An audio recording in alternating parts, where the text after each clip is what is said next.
जब भी मैं आपसे कहता हूं कि जाग जाओ, होश में आओ, अपनी आंखें खोलो, तो आप पूछते हैं कैसे कैसे होश को जगाएं, कैसे आंखें खोलें, कैसे स्वयं को जानें। अगर सच में ही आप जागना चाहते हैं, अगर सच में ही आप अपनी आंखें खोलना चाहते हैं, तो आज मैं आपको कुछ दिखाने जा रहा हूं। समझाने की तो आज बात ही नहीं, आज तो दिखाने की बात है। जब आप अपनी ही आंखों से सत्य को देखेंगे, तभी जानेंगे। सत्य वही है जिसे आप देख पाए।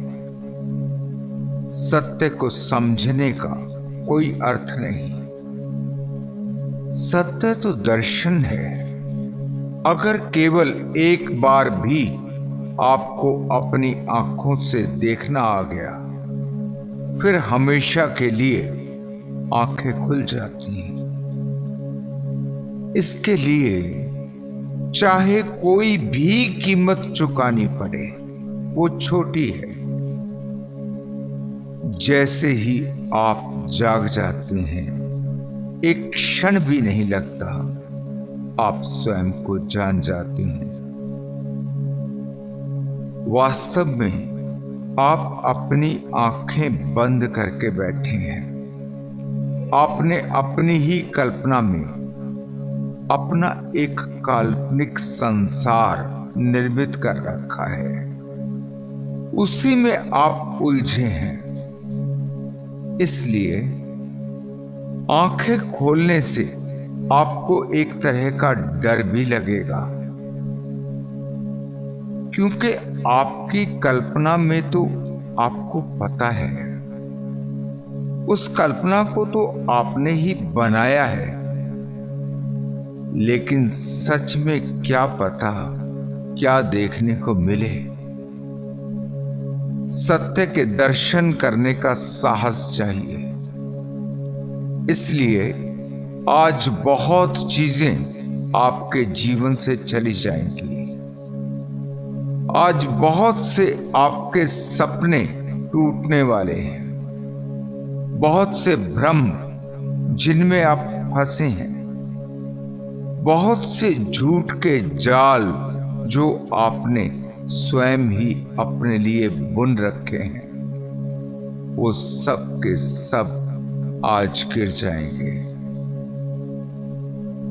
कितनी भी गहरी नींद हो आपकी, आज मैं आपको झकझोरना चाहता हूं। चाहे इसमें आपको कष्ट ही क्यों ना हो। कष्ट तो होगा, जरूर होगा। सत्य का दर्शन कष्टपूर्ण है, ठीक वैसे ही जैसे आपका जन्म लेने के लिए भी कष्ट उठाना पड़ता है। ये भी एक तरह से आपका नया जन्म है। आंखें खोलने में कोई समय नहीं लगता। इसलिए मैंने कहा कि आज ही, ठीक आज ही ये सब आपके साथ होने वाला है। बस आप थोड़ा धैर्य रखते हुए वो सब आज देखते जाएं जो मैं आपको दिखाने जा रहा हूं। केवल थोड़े से समय के लिए भी अगर आप धैर्य नहीं रख सकते, अगर अभी भी आपका मन इधर उधर भाग रहा है, तो मैं तो क्या, इस संसार में कोई भी आपको सत्य के दर्शन नहीं करवा सकता। अपने सभी विचारों को रोक दें और पूरी तरह सजग हो जाएं। सजग हो जाएं एक एक बात को जानने के लिए। मैं कोई ऐसी बात नहीं कह रहा जो आपको साफ साफ दिखाई ना दे। एकदम सरल तरीके से आपके ही चारों तरफ फैले सत्य से आपका परिचय करवाने की कोशिश कर रहा हूं। वैसे तो सब कुछ बिल्कुल साफ है, बिल्कुल सरल है, लेकिन फिर भी मैं आपसे कहना चाहता हूं कि आप इस वीडियो को बार बार सुने। बहुत बार सुनने के बाद सब कुछ आपके सामने प्रकट होता चला जाएगा। यहां एक और बात भी आपसे कहना चाहता हूं कि मेरी जितनी भी वीडियो हैं, जिनको सुनने के बाद आप सोचते हैं कि ये तो पहले ही सुन चुके, अब कोई नई को सुनेंगे, तो आप गलती पर हैं। जब आप बार बार सुनते रहेंगे तो आप हैरान हो जाएंगे। हर बार आपको उसमें कुछ नया मिल रहा है। उसका कारण है, जो बोला गया है वो तो बिल्कुल वैसा ही है जो पहले सुना था। उसमें तो कुछ नया पैदा नहीं हो रहा, लेकिन सुनने वाले में हर पल कुछ नया पैदा हो रहा है। जब आपने पहले सुना था, उस समय आप किन विचारों में थे? आपका मन किस डायमेंशन में था, किस आयाम में था? मन पल पल में बदल रहा है। ठीक वैसे जैसे कोई व्यक्ति नदी में नहाने के लिए उतरे। व्यक्ति तो वही है, लेकिन पानी नहीं। पानी हर पल बदल रहा है। ठीक ऐसा ही आपका मन है। जो कहा गया है उसका एक अंश ही एक बार में आपको समझ आता है, आपके ही मन के आयाम के कारण। फिर मन जब दूसरे आयाम में है तो फिर कुछ और पकड़ में आ जाता है। ऐसा बहुत से मित्रों के साथ हो रहा है, जिनके मुझे ईमेल मिलते हैं। वो कहते हैं कि जितनी बार भी आपको सुनते हैं, उतनी ही बार कुछ नया मिल जाता है। इन मित्रों का जीवन केवल सुनने के कारण ही रूपांतरित हो गया। इनका पूरा जीवन बदल गया।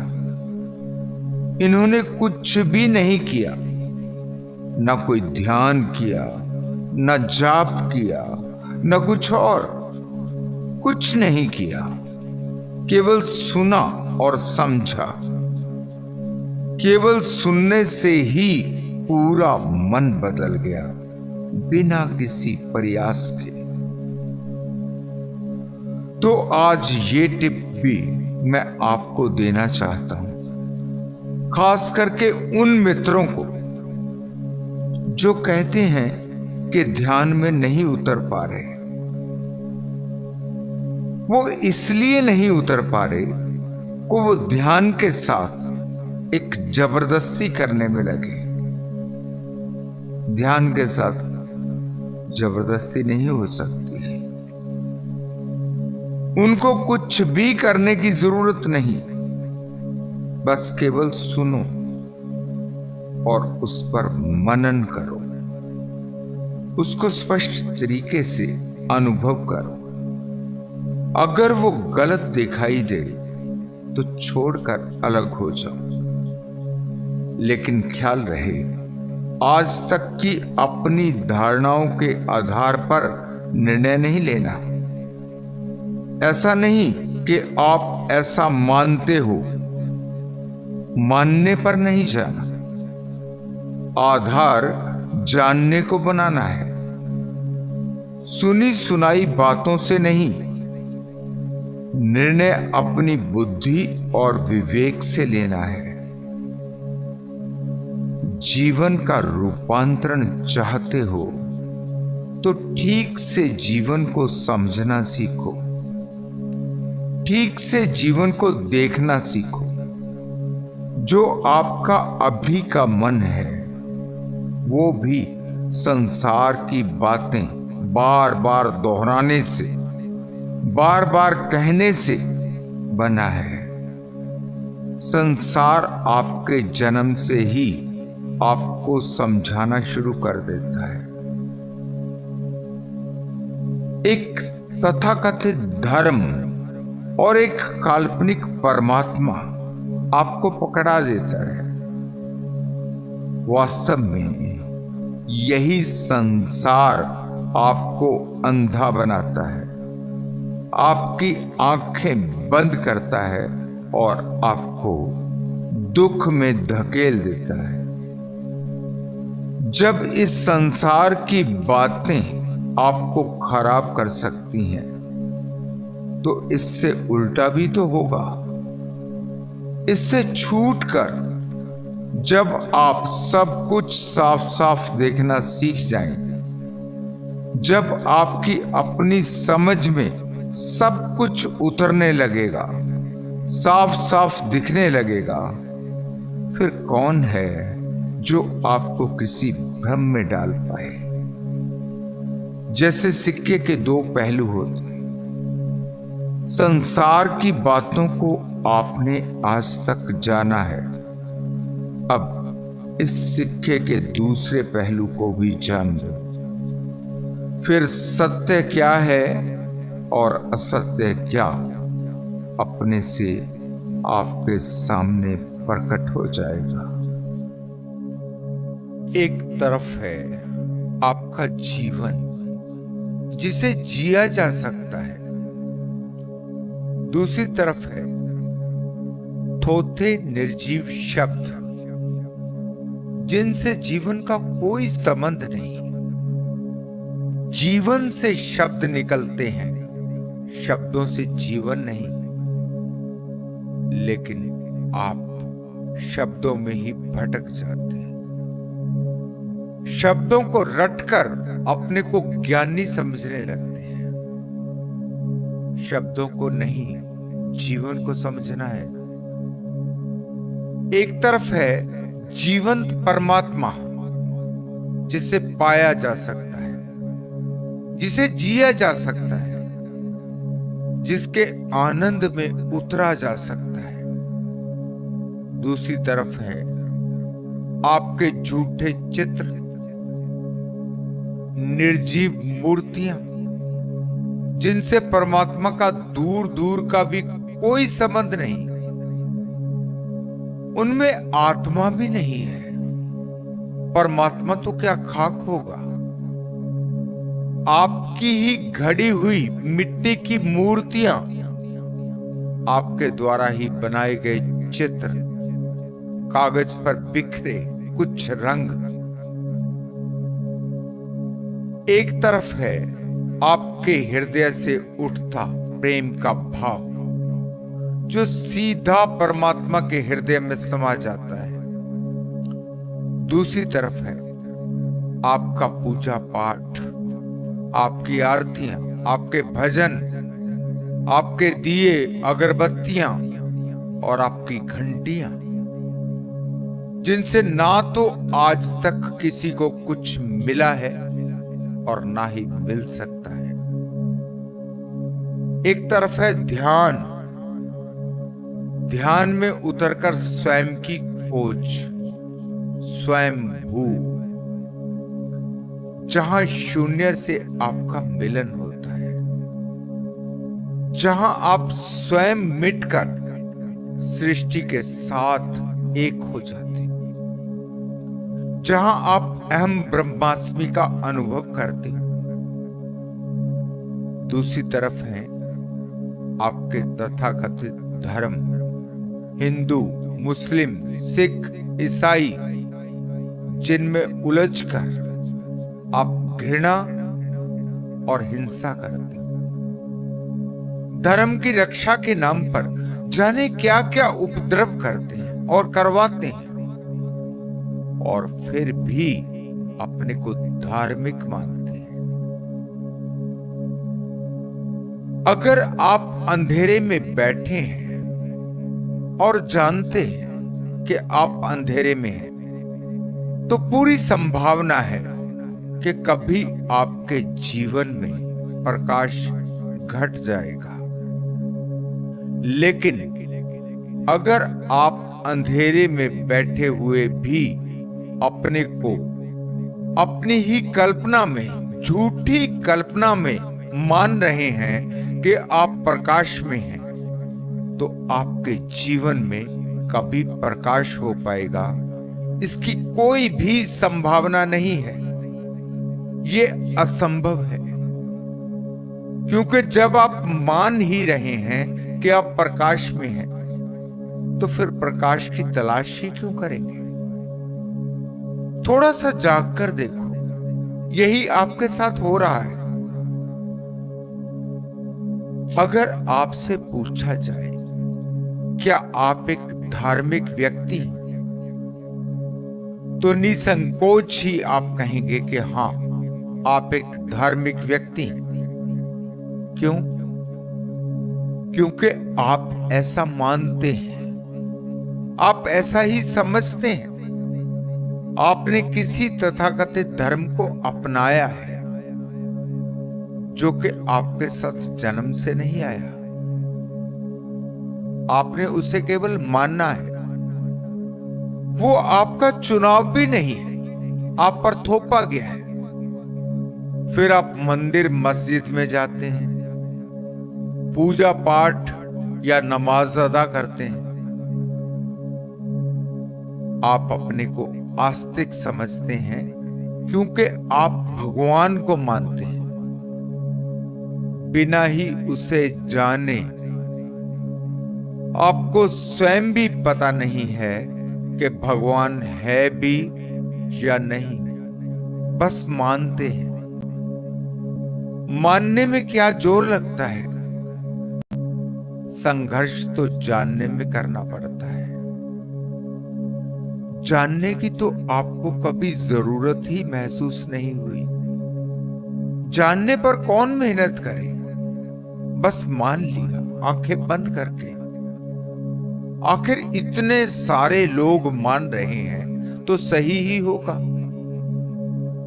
बिना ये जाने कि ये सब मानने वाले ठीक आपकी ही तरह सोच रहे हैं। ऐसा लगता है जैसे अंधों की भीड़ है और सब एक दूसरे का कंधा पकड़कर चले जा रहे हैं। किसी को नहीं पता कि कहां जा रहे हैं।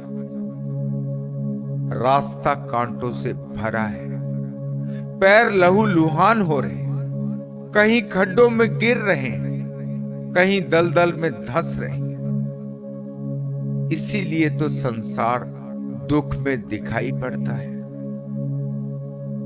किसी को पता नहीं कि यहां फूल भी खिले, यहां मखमली घास भी बिछी, यहां जीवन का गहन आनंद भी छुपा है, जिसे केवल आंख खोलकर ही देखा जा सकता है। जो कभी आंख खोल लेता है वो तुरंत भीड़ से अलग हो जाता है। जिसे कांटे और फूल साफ साफ दिखाई पड़ते हैं, वो भला कांटों में क्यों जाएगा? उसे क्या लेना देना भीड़ से? भले ही सारा संसार जा रहा हो, वो तो अपना मार्ग स्वयं ही खोजे। हैरानी तो इस बात की है कि सब कुछ आपकी आंखों के आगे है। सब कुछ स्पष्ट है, दिन की तरह साफ। आप हर रोज देख रहे हैं। किसी पूजा पाठ से, किसी मंदिर मस्जिद से, किसी कर्म कांड से, किसी ग्रंथों के शब्दों से कभी किसी का जीवन नहीं बदलता। जीवन वैसा का वैसा बना रहता है, कभी कोई रूपांतरण नहीं होता। वही लोभ, वही अहंकार, वही क्रोध, वही काम, सब कुछ वैसा ही। कभी देखा है किसी तथाकथित धार्मिक व्यक्ति में कभी परमानंद को घटते हुए? लेकिन सब कुछ अपनी आंखों के सामने देखकर भी आप अंधे बने रहते हैं। लेकिन सच में ही आप अंधे नहीं हैं। आपने ही अपनी आंखें बंद कर रखी हैं, इसलिए अंधे। जब चाहें आंखें खोल सकते हैं, किसी ने आपको नहीं रोका। आप ही खोलना नहीं चाहते। आप अपने झूठे सपनों में ही सत्य तलाश करने की कोशिश कर रहे हैं। A blind person is searching a black thing in a dark room which is not there. एक अंधा आदमी एक अंधेरे कमरे में एक काली चीज को तलाश कर रहा है जो कि वहां मौजूद ही नहीं है। यही आपकी भी हालत है। आप किस सत्य की तलाश कर रहे हैं? आप किस परमात्मा की खोज में हैं? जबकि स्थिति उल्टी है। आप परमात्मा को नहीं खोज रहे, परमात्मा आपको खोज रहा है। वो हर क्षण, हर रोज आपके सामने आता है और आपको दुहाई देता है कि देखो मैं यहां हूं, ठीक तुम्हारे सामने। और आप उससे धक्का देकर एक तरफ कर देते हैं और कहते हैं कि हट यहां से, मुझे परमात्मा को तलाश करना है, तू बीच में नहीं आ। और परमात्मा हर रोज अपना सर पीट रहा है। अभी मुझे किसी ने पूछा कि क्या मैंने परमात्मा को देखा है? आपका भी यही प्रश्न हो सकता है, क्योंकि आपको लगता है कि परमात्मा कहीं छुपा हुआ है। परमात्मा कहीं नहीं छुपा, कोई जरूरत नहीं है उसे छुपने की। आंखें आपकी बंद हैं, आंखें खोलो तो हर तरफ परमात्मा ही नजर आएगा। परमात्मा नजर आएगा मासूम पशु पक्षियों की आंखों में।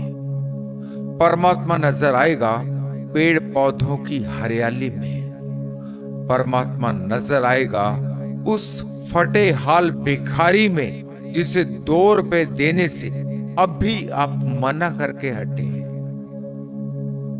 और मजे की बात यह है कि आप कहते हैं कि निठल्ले को क्यों दें, इस निकम्मे को कोई काम करना चाहिए। या फिर आप कहते हैं कि जाके शराब की दुकान से ये बोतल लेगा, शराबी है, इसे पैसा देना गलत।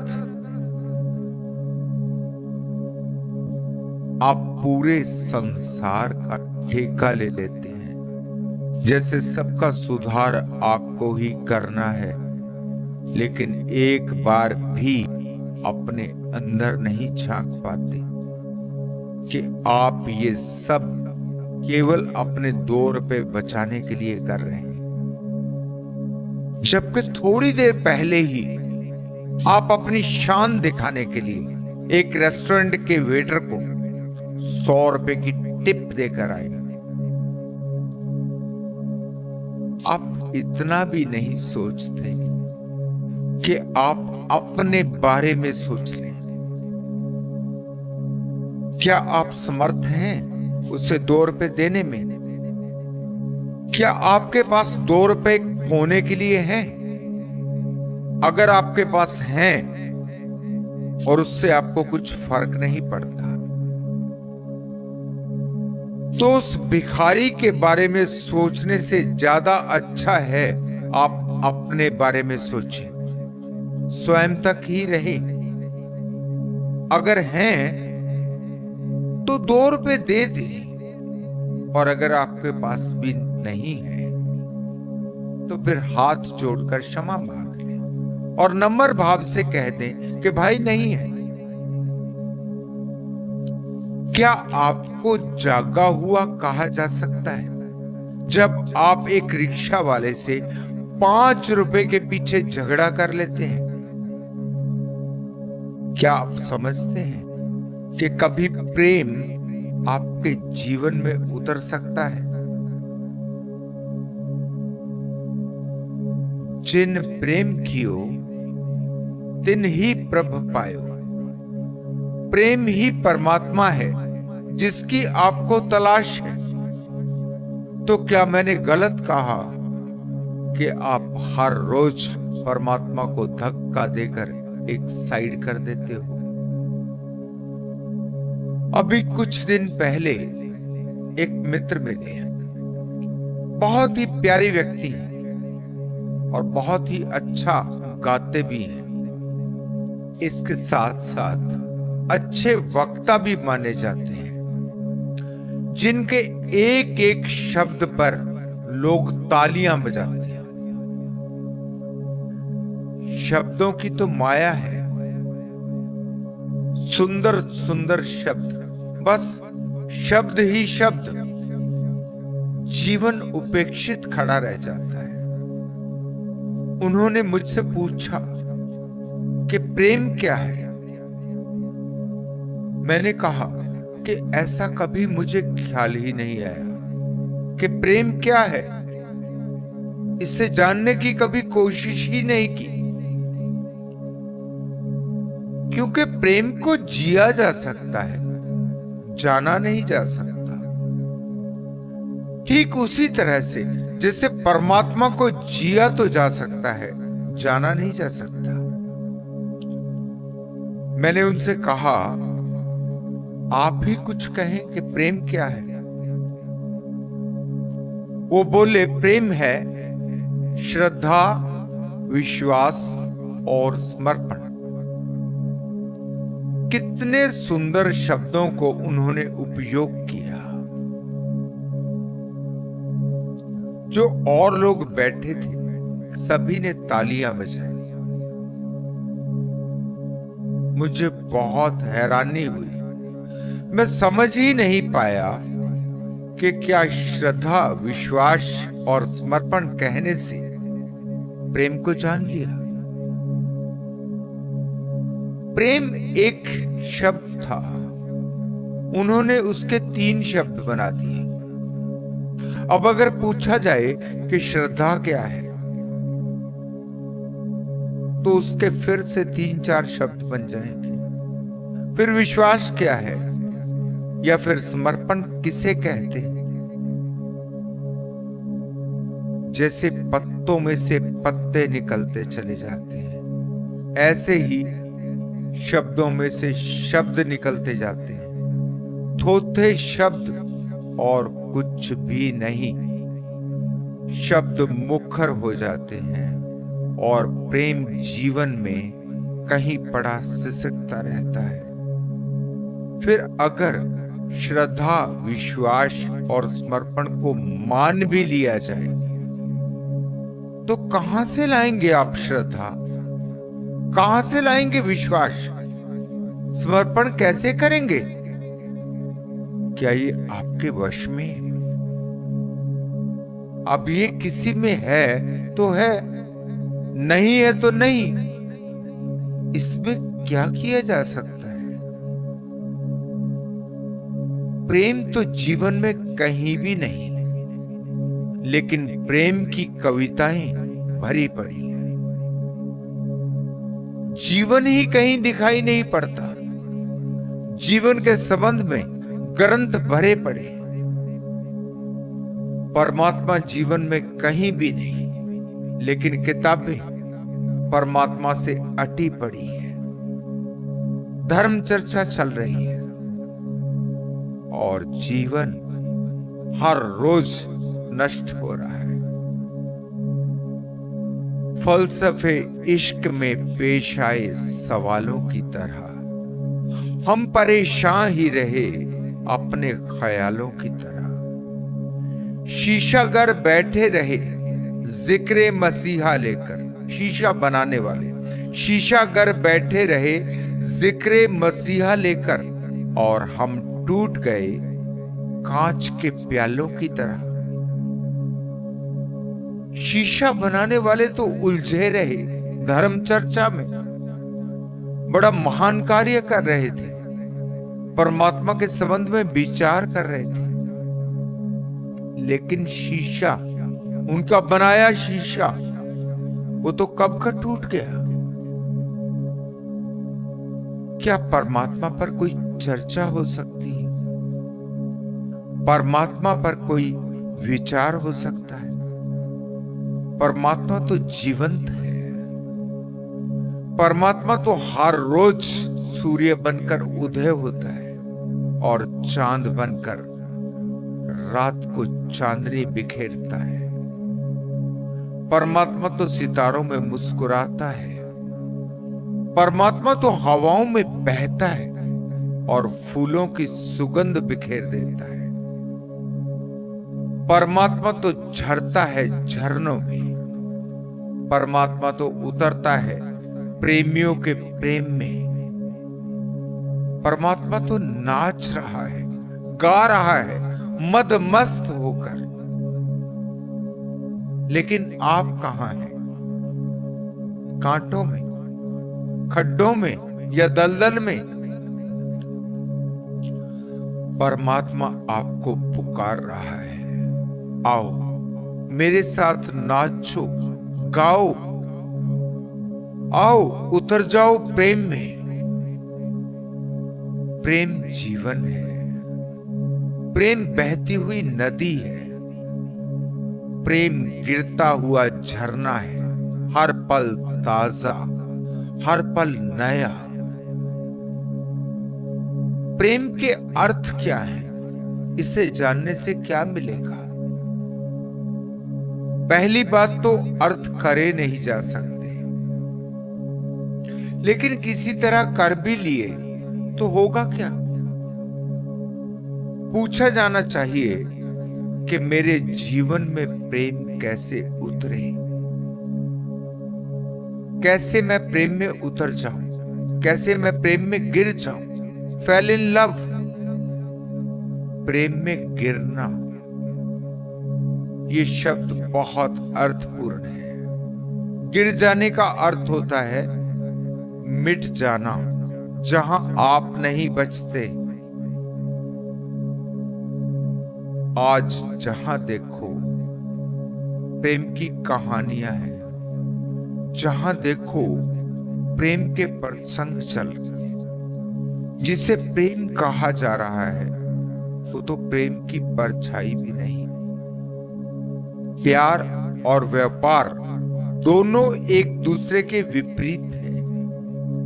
जहां व्यापार है वहां प्यार नहीं हो सकता, और जहां प्यार है वहां व्यापार नहीं हो सकता। व्यापार क्या है? कुछ लेना और कुछ देना, सौदेबाजी, चाहे सामान की हो चाहे पैसों की, लेन देन की ही तो बात है। आज जिस प्रेम को आप देख रहे हैं वो क्या है? क्या किसी प्रकार इससे अलग है? प्रेम दिया जा रहा है और बदले में प्रेम मांगा जा रहा है। सारा दिन यही तो रोना चलता है। पत्नी कहती है पति प्रेम नहीं दे रहा, पति कहता है पत्नी से प्रेम नहीं मिल रहा। लेने की बात है, देना तो जैसे कोई चाहता ही नहीं। जहां देखो मांग चल रही है। ये प्यार है? प्रेम तो है जो देता ही चला जाता है। प्रेम तो जिससे है उसी के हृदय से धड़कता है, उसी की सांस से सांस लेता है। प्रेम तो है मिट जाने की कला, जहां आप नहीं बचते, बस वही बचता है जिसे आप प्रेम करते हैं। आप किसे प्रेम करते हैं इससे अर्थ नहीं, आप प्रेम करते हैं बस इससे ही अर्थ है। किसके प्रेम में मिटते हैं ये महत्वपूर्ण नहीं, आपका मिटना महत्वपूर्ण है। किसके सामने झुकते हैं इसका सवाल नहीं, आप झुक गए, आप गिर गए, मिट गए, आपका मिटना हो जाए। एक पंजाबी का गीत है, लोकगीत। देखने में तो केवल तुकबंदी लगती है, लेकिन वास्तव में इससे ज्यादा गहरे अर्थ शायद ही कोई दूसरा गीत रखता हो। कच्ची कंद उत्ते काना है, मिलना ता रब नू है, तेरा प्यार बहाना है। मिलना ता रब नू है, मिलना तो उस परम से है, उस परमात्मा से। तेरा प्यार तो महज एक रास्ता है। कच्ची कंद उत्ते काना है। काना पंजाबी में कौवे को बोलते हैं। पुराने समय में मान्यता थी कि कौवे के एक ही आंख होती, उसी आंख को वो कभी इधर करता है कभी उधर, इसलिए उसे काना कहा गया। काना का अर्थ है एक आंख वाला। और कौवा इतना चालाक है कि पता ही नहीं लगने देता कि एक ही आंख है। जीवन है कच्ची दीवार की तरह, जिस पर कौवा बैठा है, क्या पता कब गिर जाए। लेकिन मन, जिसे यहां कौवा कहा गया, चालाक मन, जाने कैसे कैसे प्रपंच रचता है, कैसी कैसी योजनाएं बनाता है। उसे कुछ पता नहीं कि जिस दीवार पर बैठा है, जिस शरीर में रहता है, उसका कोई भरोसा नहीं। काश के जान जाए आज नहीं तो कल शरीर को गिरना ही है। यहां कोई शाश्वत नहीं। प्रेम परमात्मा से मिलने की कला है। प्रेम मिटा देता है, अपने से ही मिटना हो जाता है, फिर कभी अपना ख्याल ही नहीं आता। ये इश्क नहीं आसान, एक आग का दरिया है और डूब के जाना है। जो प्रेम में उतरा फिर गया, फिर कभी वापिस नहीं लौटा, रूपांतरित हो गया। प्रेम के ही कारण परमात्मा से मिलन हो गया। प्रेम कहीं से भी शुरू हो, किसी से भी शुरू हो, अंत में परमात्मा तक ले जाता है। ध्यान में क्या होता है? ध्यान करते ही क्यों है? ध्यान भी तो मिटने की ही कला है। निर्विचार हो जा। आप विचार के अतिरिक्त और हैं क्या? निर्विचार हुए और आप मिटे। जब आप मिटते हो तभी तो परमात्मा प्रकट होता है। अब सवाल उठता है कि पहले मिटना होगा या पहले प्रेम होगा? पहले कौन सी घटना घटेगी? अगर आप मिटोगे तब प्रेम होगा, या फिर प्रेम होगा तो आप मिट जाओगे। दोनों एक साथ घटते, कोई पहले पीछे नहीं। अब जरा सोचो कि अगर आप मिटना चाहो तो क्या मिट सकते हो? क्या ये आपके हाथ में है? अगर आप प्रेम करना चाहो तो क्या कर पाओगे? प्रेम कोई आपके करने से होगा। जो करने से होगा वो तो कभी भी प्रेम नहीं हो सकता। उसे आप प्रेम समझते रहो, वो अलग बात, लेकिन प्रेम तो नहीं होगा। प्रेम की परछाई भी नहीं होगा, केवल नाम ही प्रेम होगा। आपके नाम देने से कुछ नहीं होता और ना ही आप समर्थ हैं कि आप प्रेम कर सकें। ये तो जीवन में घटने वाली एक घटना है जो जब घटेगी तो अपने आप से ही घटेगी। बस प्रेम की इतनी ही मांग है, इतनी ही शर्त है कि आपको सरल होना है। अगर आप चालाक हैं, आपकी भाषा लेन देन की है, आप अपना नफा नुकसान हर जगह देखते हैं, फिर प्रेम असंभव है। आप निर्दोष हो जाए, जो कि आप तभी हो सकते हैं जिस दिन आप स्वयं को जान जाए, जब आपका मिलन आपकी चेतना से हो जाए, जब अंधकार भाग जाए और आपके चारों तरफ उजाला हो जाए, रोशनी भी हो और आपकी आंखें भी खुली हो। एक तरफ सत्य आपको आवाज दे रहा है, दूसरी तरफ आप जहां से अपने को देखोगे आप झूठ की दलदल में फंस रहे हैं। अपनी आस्था के कारण भी आप झूठ में हैं। इसलिए कहता हूं कि आस्था या विश्वास आपको अंधा करते हैं। ये आपको वही देखने के लिए मजबूर करते हैं जो ये दिखाना चाहते हैं।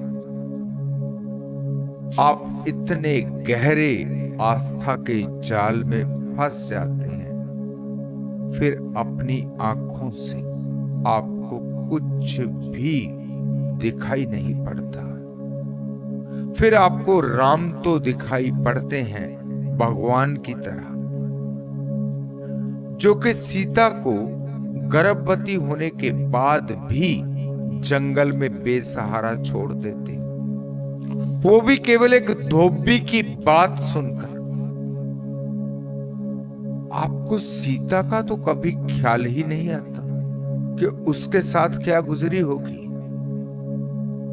आपको कभी यह भी ख्याल नहीं आता कि धोबी को राम के पीछे चलना चाहिए या राम को धोबी के पीछे।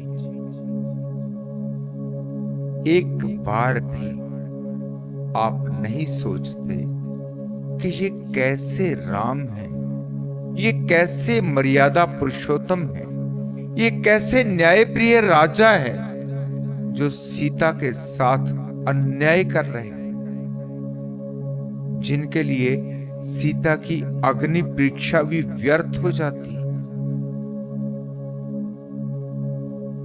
अगर जंगल में ही छोड़ना था तो फिर अग्नि परीक्षा की जरूरत ही क्या थी? आपको दिखाई ही नहीं पड़ता कि जब सीता को रावण से छुड़वा लिया जाता है तो वो साफ साफ शब्दों में सीता को कहते हैं कि हे स्त्री, ऐसा मत समझ लेना कि ये युद्ध मैंने तुम्हारे लिए किया है। ये तो मैंने अपनी मर्यादा और अपनी आन बान और शान के लिए किया है। मर्यादा, आन बान और शान, अगर ये सब अहंकार नहीं होता तो फिर क्या होता है? एक तो राम का कर्तव्य था अपनी पत्नी की रक्षा करने का, जिसमें वो असफल हुए। रावण सीता को उठाकर ले गया। फिर सीता से ही ऐसी बात नहीं। सीता से राम ने कहा कि जहां तुम्हारा मन करे तुम जा सकती हो, मैं तुम्हें स्वीकार नहीं करूं, क्योंकि तुम अपवित्र हो चुकी हो। तुम चाहो तो बंदरों के साथ जाओ, चाहो तो राक्षसों के साथ जाओ, चाहे फिर विभीषण के साथ रहो, कहीं भी रहो। तभी तो अग्नि परीक्षा की बात उठी। लेकिन जंगल में छोड़ देने से यही सिद्ध होता है कि राम कभी सीता पर विश्वास ही नहीं कर पाए। जो पहले नहीं छोड़ पाए तो एक धोबी की बात के बहाने से उसे छोड़ दी। लेकिन ये सब आपको दिखाई नहीं पड़ेगा। अगर ये सब पुकार पुकार कर आपको सच कहना चाहेगा तो आप अपने कान बंद कर लेंगे, क्योंकि राम को तो आप भगवान कहते हैं। तो फिर राम ने जो भी किया, फिर चाहे वो ठीक हो या गलत, उससे आपको कोई लेना देना नहीं। अब आप अपने भीतर झूठ को उतारेंगे, लेकिन बाहर से आप कहेंगे कि आपको सत्य की तलाश है। झूठ का दामन पकड़कर आप सत्य में प्रवेश करना चाहते हैं। वो शिव का धनुष, जिसे बड़े बड़े योद्धा अपने स्थान से हिला भी नहीं पाए, सभी एक साथ मिलकर भी, हमारी रामायण में ही कहा गया है कि हजारों योद्धाओं ने मिलकर उसे उठाने की कोशिश की तो रत्ती भर भी उसे हिला नहीं पाई। ऐसा कितना बड़ा था वो धनुष, जिसे हजारों योद्धा अपने दोनों हाथों से उठाने की कोशिश कर रहे थे। फिर उसी धनुष को सीता हर रोज अपने बाएं हाथ से उठाकर उसकी साफ सफाई करके उसे वापस उसके स्थान पर रखती थी, केवल बाएं हाथ से। सीता को दोनों हाथ भी लगाने की जरूरत नहीं थी।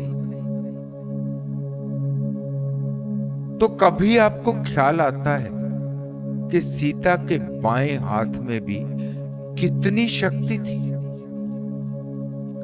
जब सीता को रावण उठाने के लिए आया तो उसके बाएं हाथ का एक ही घूंसा रावण के चेहरे का भूगोल बदलने के लिए काफी था।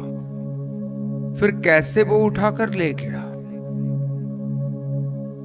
इसे आप कभी नहीं सोचेंगे। आपको जैसे दूसरा दिखाते आ रहे हैं, आप बिल्कुल वैसे ही देखेंगे। अपनी आंखों से कुछ भी देखने की, सोचने की या समझने की कोशिश नहीं करें। कभी आपको एक बार भी शक करना आ जाए तो रामायण भी आपकी आंखें खोलने में उपयोगी हो सकती है। महाभारत से भी आपकी आंखें खुल सकती हैं, जहां युधिष्ठिर को धर्मराज कहा जाता है। केवल धार्मिक नहीं, धर्मराज, धर्म में सबसे ऊंचे सिंहासन पर विराजमान। आपको दिखाई नहीं पड़ता कि जब अर्जुन विवाह करके द्रौपदी को लेकर आता है, माता कुंती नहा रही है। अर्जुन ने कहा कि देख मां, मैं क्या लाया हूं।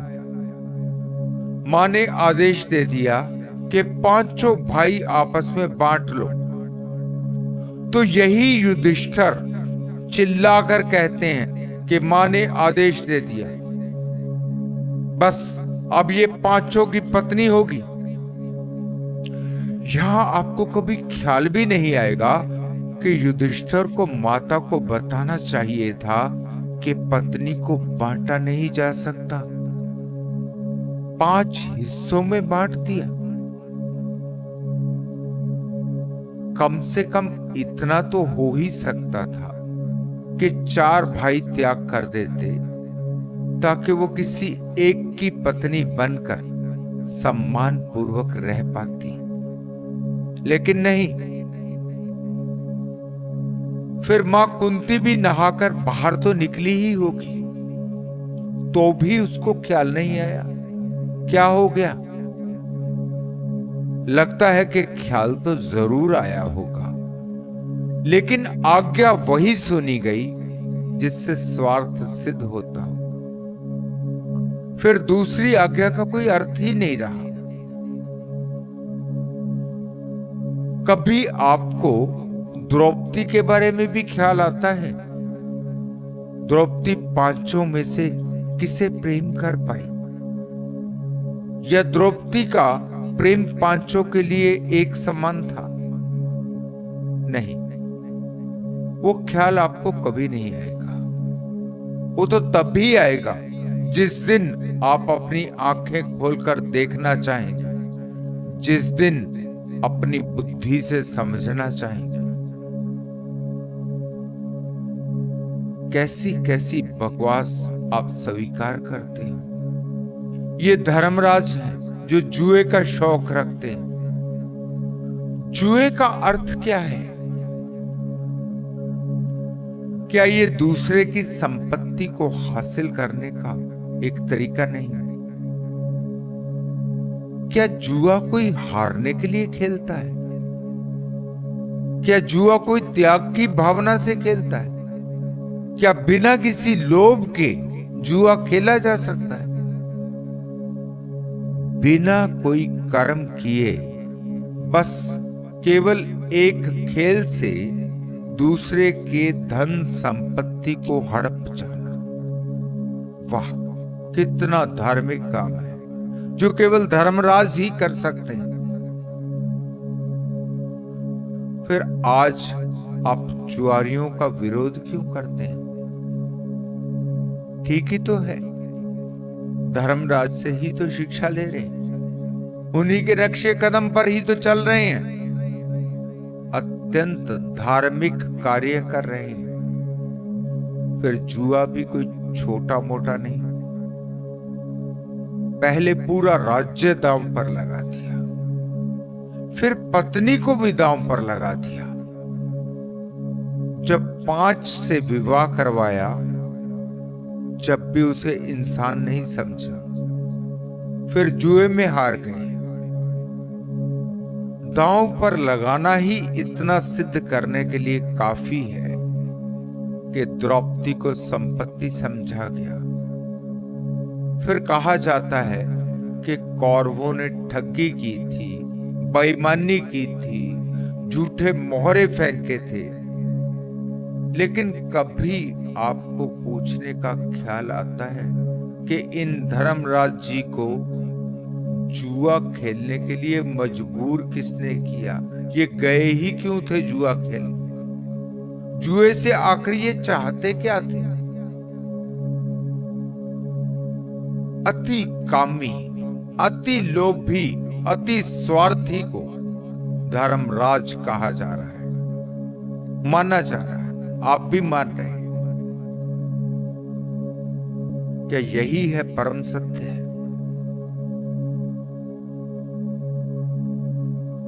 कभी एक बार भी आपको ख्याल आ जाए कि इस प्रकार के ग्रंथ आपको कौन सी शिक्षा दे रहे हैं? बस इतना ही कहता हूं कि ठीक से अपनी आंखें खोलकर देखो। मेरा उद्देश्य है आपकी आंखें खोलना है। कभी आपको ख्याल आया कि अहिल्या, जिसे इंद्र देवता ने पूरा प्रपंच रचकर अहिल्या के पति गौतम ऋषि का भेष बनाकर उसे धोखा दिया और उसे अपनी काम इच्छा का शिकार बनाया, बलात्कार किया। कभी आपने सोचा कि इसमें अहिल्या का दोष क्या था?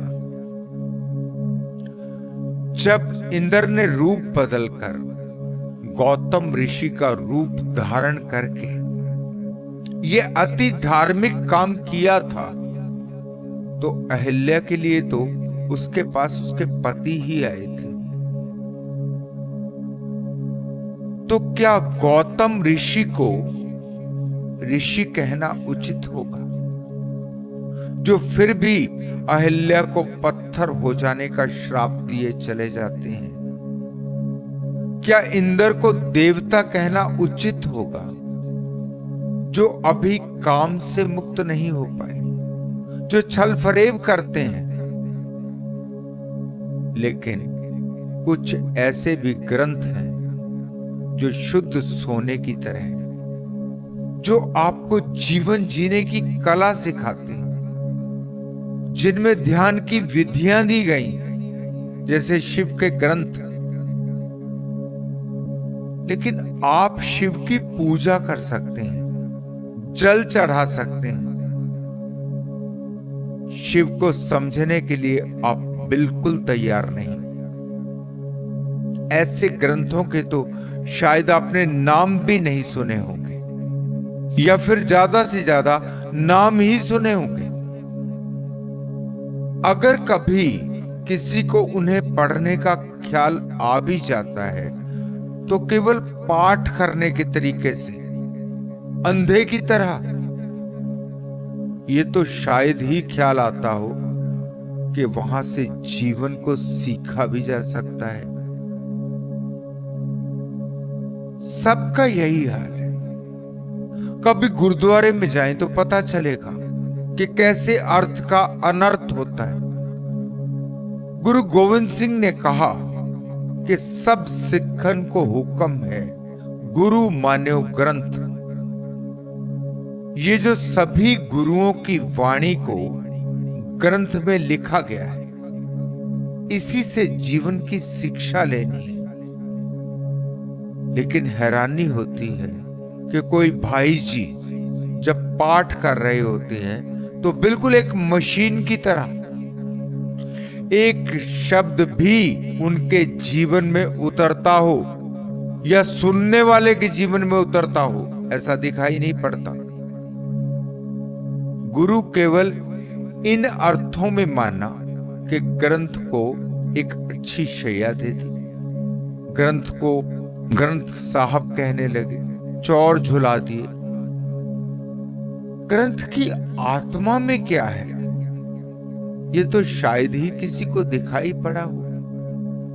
जो है सब बाहर बाहर, भीतर की आत्मा तक प्रवेश तो हो ही नहीं पाता। मैं जानता हूं कि बहुत से मित्रों को मेरी आज की बातों से बहुत चोट पहुंचेगी। सच पूछो तो चोट ही पहुंचा रहा हूं, लेकिन उनके प्रति गहरे प्रेम के कारण नींद बहुत गहरी है। इस चोट से भी जाग जाए तो शुभ। इसलिए मैंने शुरू में ही आपको कहा था कि आज बहुत कुछ टूटने वाला है। बहुत से कल्पनाओं के जाल, बहुत से हसीन सपनों के हवा महल आज गिरने वाले हैं। मैं ये भी जानता हूं कि मुझे ये भी कहा जाएगा कि मैंने सब कुछ हिंदू धर्म के बारे में ही क्यों बोला। बहुत से मित्र चैलेंज भी करेंगे, पहले भी करते आए हैं, कि मुस्लिम के बारे में बोलकर दिखाओ। लेकिन कौन कहेंगे ये केवल हिंदू ही होंगे, कोई मुस्लिम ऐसा नहीं बोलेगा। मैं हैरान होता हूं कि ऐसे मित्रों को अपनी बीमारी की फिक्र नहीं होती। ये अपने को ठीक नहीं करना चाहते, ये पड़ोसी को ठीक करना चाहते। इनको खुद को भयंकर कैंसर है, लेकिन ये कहेंगे कि पड़ोसी की टीबी का इलाज क्यों नहीं करते। मुझे बहुत दया आती है ऐसे मित्रों पर जो कभी आंखें नहीं खोलना चाहते। इनको कितनी भी कोशिश करो, कितना भी हिलाओ, कितना भी इनसे प्रेम करो, ये मारने को आ जाएंगे। उनके लिए इतना ही कहना चाहता हूं कि जो सोए रहना चाहते हैं वो मजे से सोएं। उनको मैं भी डिस्टर्ब नहीं करना चाहता। उन्हें वर्ड लिंकर्स चैनल पर बिल्कुल भी नहीं आना चाहिए। ये चैनल उनके लिए है भी नहीं। ये चैनल तो केवल उनके लिए है जो बुद्धिजीवी हैं, जो साहसी हैं, जो सत्य की खोज के लिए कोई भी जोखिम उठाने के लिए तैयार है, सत्य के लिए अपने प्राणों को भी दांव पर लगा सकते हैं, जो इतनी गहरी समझ रखते हैं कि हर बात को ठीक से समझ पाते हैं। नहीं तो आप हर रोज देख ही रहे हैं मूर्खों की भीड़ को। स्वार्थी लोग, बिल्कुल मुट्ठी भर लोग हिंदू मुस्लिम करके इनको आपस में लड़ा रहे हैं। आजकल तो रोज की खबरें।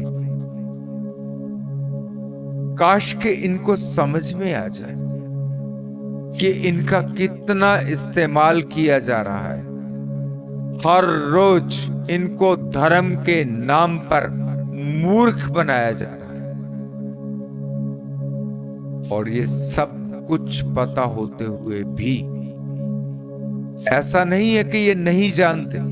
सबको पता है कि राजनीति कैसे होती है, फिर भी जाति पाति का, तथाकथित धर्म का शिकार होकर अपना ही नुकसान कर रहे हैं। काश के एक बार आंख खोलकर देख ले, कितना मजा आए कि लोग इनको लड़ाने के लिए, उकसाने के लिए आए और ये प्रेम की बात करें, ये घृणा का समर्थन नहीं करें। अगर कोई भी व्यक्ति सच्चे अर्थों में धार्मिक होगा तो उसके जीवन में कभी घृणा नहीं हो सकती, उसके जीवन से प्रेम बहेगा। जब भी कोई धार्मिक होता है, तथाकथित धार्मिक नहीं, वो तो घृणा से भरा पड़ा है। जब कोई वास्तव में धार्मिक होता है तो वो कभी ना मुस्लिम होता है, ना हिंदू होता है, ना ही कुछ और। वो केवल वही होता है जैसा प्रकृति ने उसे बनाया। वो कभी इन छोटे मोटे पिंजरों में कैद नहीं होता। पूरा आकाश उसी का होता है, पिंजरा नहीं। वो इन तथाकथित धर्मों से तुरंत बाहर हो जाता। सारे तथाकथित धर्म उसके सामने बौने प्रतीत होते। वो आजाद है, किसी गुलामी को स्वीकार नहीं करता। फिर वो अपना मालिक है, उसका कोई फायदा नहीं उठा सकता, उसको कोई दूसरा प्रगला नहीं सकता, क्योंकि इसकी आंखें खुली।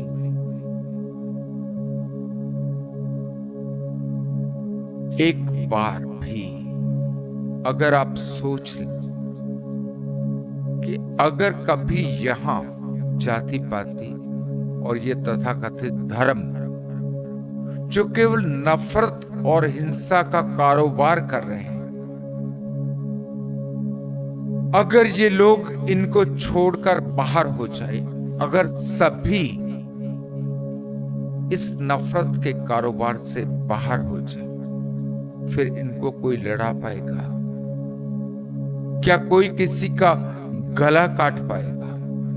फिर क्या कोई दूसरों से घृणा कर पाएगा? आप प्रेम को धार्मिक कहेंगे या फिर घृणा को?